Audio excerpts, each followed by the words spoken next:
Tô aqui na minha cobertura e esse foi o resultado de hoje, R$15 mil.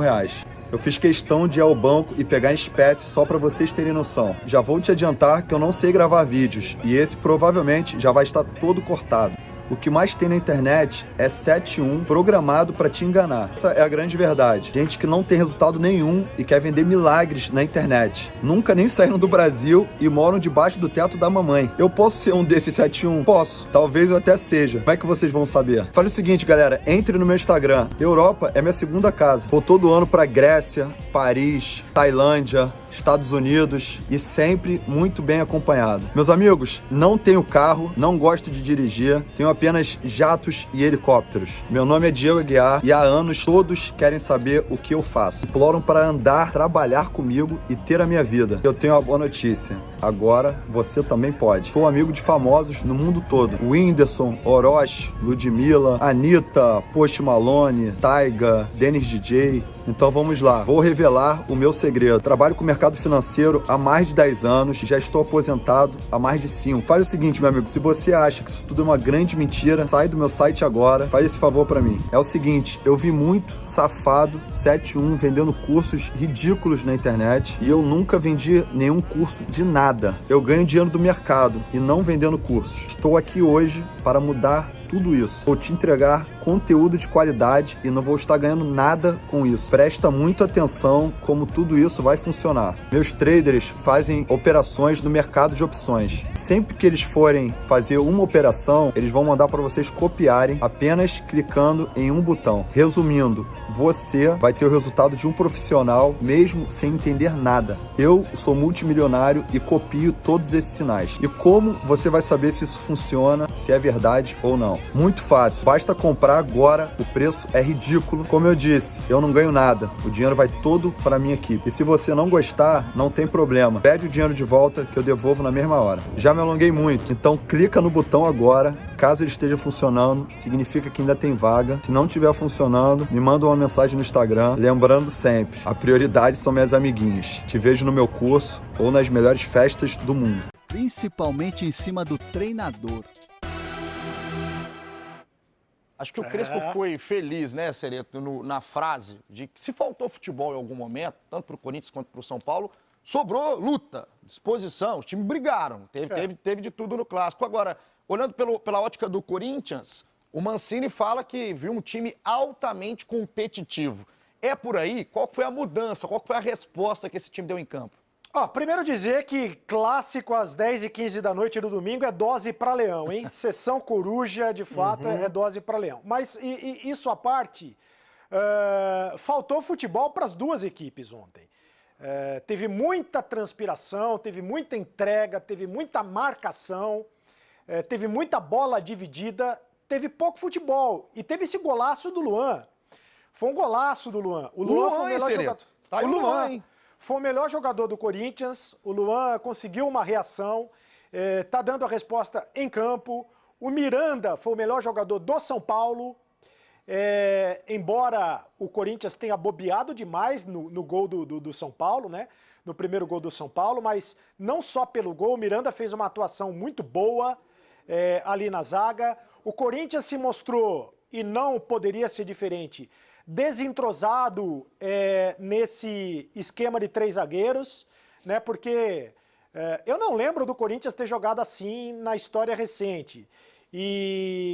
Mas o Mancini, que estava sendo muito cobrado para tentar algo diferente, ele respondeu, ele tentou algo diferente no espelho do sistema do São Paulo. O São Paulo ele se mostra muito mais confortável e arrumado nesse sistema de 3 zagueiros, porque está acostumado a jogar assim. Então, time misto contra time misto, eu acho que o resultado do empate foi o resultado mais próximo da realidade. Era muito importante para o Corinthians dar a resposta dentro de campo, porque o Wagner Mancini estava muito pressionado, e acima de tudo tentar a manutenção do tabu, e o Corinthians manteve o tabu, né?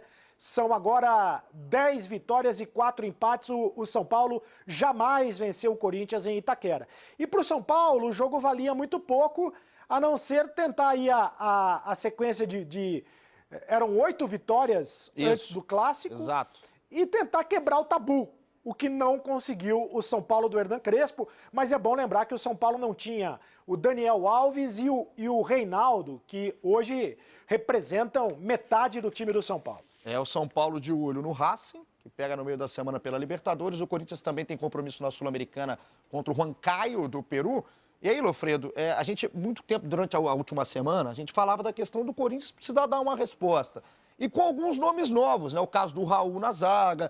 E a gente, agora o Cereto falando em questão do time misto. O que esse misto pode virar titular? Até como desempenho. O que funcionou desse time do Mancini que não estava funcionando? Já não sei se esse time é misto, não. Eu já não sei se a ideia veio para ficar e eu não posso nem criticar, eu até gosto. Criticar é a coisa que eu mais gosto de fazer.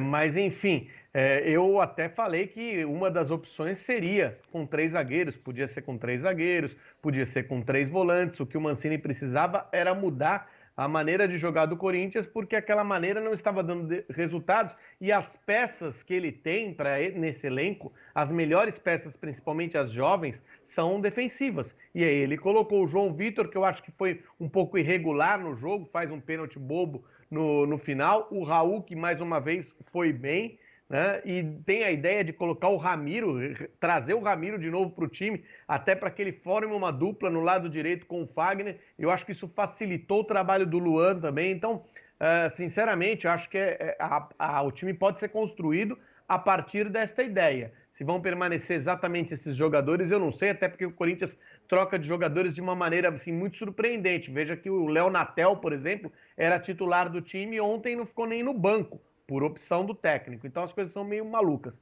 Mas enfim, não posso dizer que a ideia não foi boa, até porque era uma ideia que eu já tinha colocado como opção os 3 zagueiros. Acho que faz muito tempo, o Ceredo tem razão, que o Corinthians não usa esse esquema, mas não é por isso que não pode dar certo, que não pode usar. Acho que funcionou, acho que equilibrou o clássico, apesar do São Paulo ter jogado com muitas reservas, e principalmente o Daniel Alves e o Reinaldo, porque os outros titulares entraram ao longo da partida e pioraram o time do São Paulo. São Paulo caiu de produção quando os titulares entraram, mesmo o Luciano tendo feito o gol de pênalti. Eu acho que houve uma queda de produção no momento em que os titulares entraram. Então o jogo, ele até não foi um grande jogo tecnicamente, mas ele foi um jogo bastante interessante, com diversos elementos de clássico. Tinha essa questão do São Paulo não conseguir vencer o Corinthians na arena do Corinthians e segue sem conseguir. Aliás, é muito interessante essa história, porque durante muito tempo os mandos foram Pacaembu e Morumbi, com o Corinthians tendo mandado várias vezes no Morumbi, inclusive, e o Corinthians foi campeão no Morumbi em cima do São Paulo de todos os campeonatos. Foi campeão paulista, foi campeão brasileiro, ganhou Recopa, eliminou São Paulo em Copa do Brasil, ganhou Rio-São Paulo. Mas depois que o negócio mudou, depois que o Corinthians passou a ter um estádio próprio, o São Paulo tem muita dificuldade de ganhar do Corinthians lá e o Corinthians também tem dificuldade de ganhar no Morumbi. Acho que só ganhou uma vez desde 2014. Então passou a ser bem dividida. A história do clássico mudou um pouco depois do Corinthians ter o seu estádio próprio.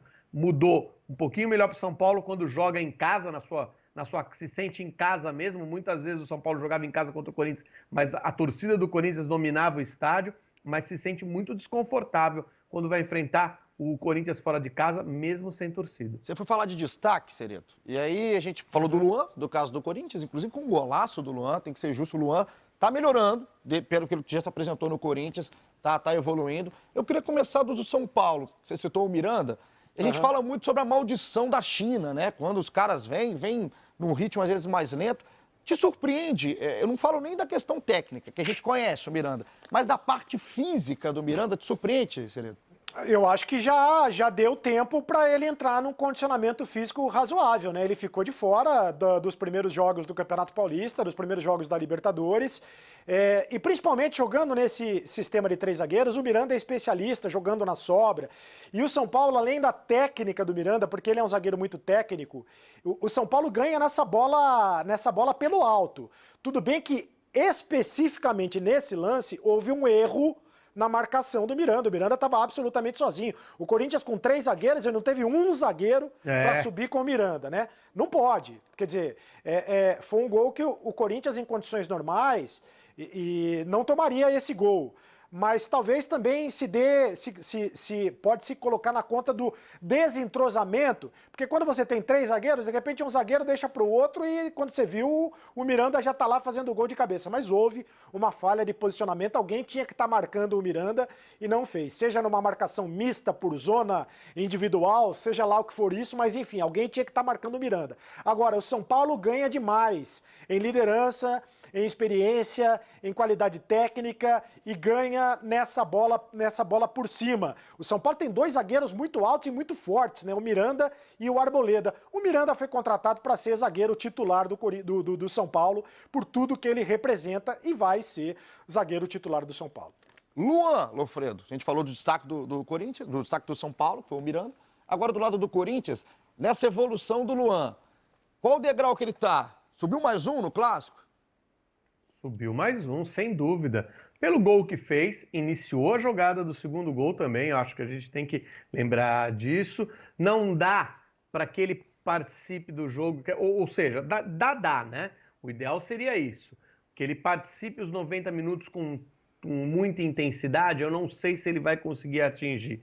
Mas se ele tiver lampejos do Luan, Rei da América, e eu acho que ontem ele teve no gol e no início da jogada do segundo gol, e teve outra chance que achei que ele deu um pouquinho de azar, né? Quando veio o cruzamento da esquerda, o Luan do São Paulo, que fazia a marcação dele, acabou não pegando, não cortando e pegou ele de surpresa e ele não conseguiu fazer o segundo gol. Um gol que parece fácil, né? Mas para quem está ali naquela situação, às vezes acaba pego de surpresa por uma falha, não acredita tanto na falha do adversário. Enfim, eu acho que ele foi bem, eu acho que ele está indo acima, está subindo de pouquinho em pouquinho e está mostrando que ele tem que continuar tendo oportunidades, que ele só será recuperado se ele jogar. Se ele ficar no banco de reservas e entrar 5 minutos, como é a tendência das substituições do Wagner Mancini, o técnico que substitui, ontem até colocou o Mosquito com algum tempo útil para fazer alguma coisa, tanto que o Mosquito fez, mas muitas vezes substitui lá no finalzinho do jogo. Se for assim, é difícil recuperar o jogador, ele tem que jogar, até porque ninguém mostrou que é melhor do que ele mesmo, então tem que ser ele para ele tentar retribuir o que o Corinthians fez por ele e a confiança inicial que a torcida corintiana teve nele. E ninguém mostrou que é melhor do que ele, e ao contrário, tem muita gente mostrando que é muito pior do que ele, né? O Otero ganha todas as chances do mundo no Corinthians, seja no time principal, no time reserva. O Mancini faz o rodízio, mescla o time, bota... E o Otero não sai nunca do time. Não sai Isso nunca porque o Otero vai sair. Isso porque ele será dispensado. Exatamente. Mas se dependesse do Wagner Mancini, teria o contrato renovado. É um negócio inacreditável, né? Como o Otero não acrescenta absolutamente nada para o time do Corinthians. E esse Corinthians, então, esse 2-2, no finalzinho, o pênalti do João Vitor no Pablo, o gol do Luciano, um empate no Majestoso, que deixa esse tabu pro lado corintiano, 14 jogos em Itaquera e nenhuma vitória do São Paulo, 10 do Corinthians e 4 empates. O São Paulo olha para o Racing na quarta-feira, pela Libertadores, e o Corinthians olha para o Sport Huancayo do Peru, que aí é o time que vai agora tentar. O Corinthians está tentando na Sul-Americana, ainda não está... mas está difícil, hein? Tá muito difícil. São 5 pontos atrás do Peñarol e só um se classifica, né? É isso, porque a Sul-Americana é isso. Nesse formato de grupo só passa o primeiro. Então, o Corinthians não está eliminado, mas a situação está difícil. Vocês acabaram de falar do Luan, essa tentativa do Luan dar uma resposta, uma virada nesse momento da carreira. Pode fazer um link para o Campeonato Carioca, porque o Fluminense poupou a maioria dos titulares da primeira partida da semifinal do Carioca